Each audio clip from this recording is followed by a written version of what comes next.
It's really a dream come true to have my work inside Versailles and outside. To have a piece like Split Rocker. It was inspired by, I thought this is the type of work that Louis Quatorze would wake up and have a fantasy that he would want to see. And he would tell his staff, and voila, he would come home, and in the evening there would be Split Rocker. Wanted to be here. And you know, all of the works are trying to be very, very generous, and to really combine these two surfaces, this surface of the 17th and 18th century with the surface of today, and that they're both fresh and contemporary.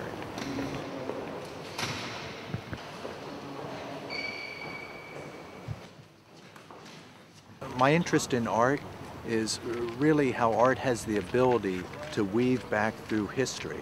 So it feels like two kind of parallel times. I just listened to myself and let the works present themselves very naturally. And so when I would go through the different salons, I could create something that was brand new just for this moment. But I looked at what I had done in the past, and all of a sudden, Michael Jackson would present itself and say, it wants to be in the Salon de Venus, or the self-portrait in the Salon de Apollo. And so it was a very, very natural process. They're all thrilled to be here.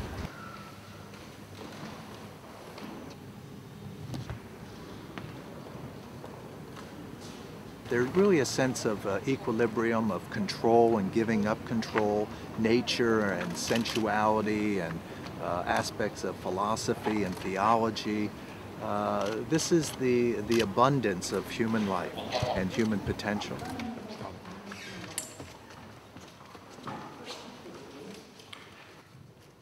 Because there's no other exhibition that has more meaning or feels more wonderful than this exhibition to me right now that has involved my work. And it just has to do with the richness and the appreciation of what art brings to the human condition. And art can bring us transcendence, and Versailles is the epitome of the example of that. And I hope that my work is richly involved in that dialogue. I think there's always a lot of confusion with my work, where people think I am making a critique, and I'm not. I'm making an acceptance of ourselves and our own history to this moment. And in doing so, hopefully I'm also freeing what our potential is for the future, where we can feel empowered.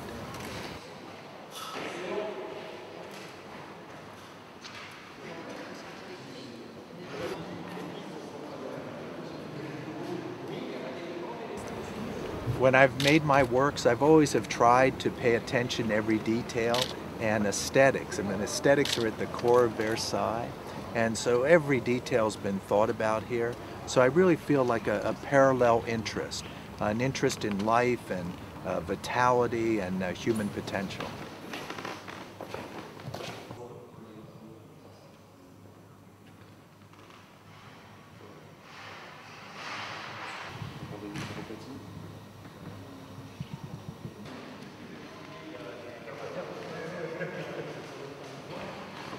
You always try to keep in mind your viewer, and you show respect to them, because the dialogue and the art really happens within the viewer. And so I'm understanding that people have different opinions about things, but I've always viewed Versailles as a place that's always been very open to positive information and opportunity, and and the work really tries to be a platform that helps people achieve their potential. So optimism is at the base of the work, and generosity.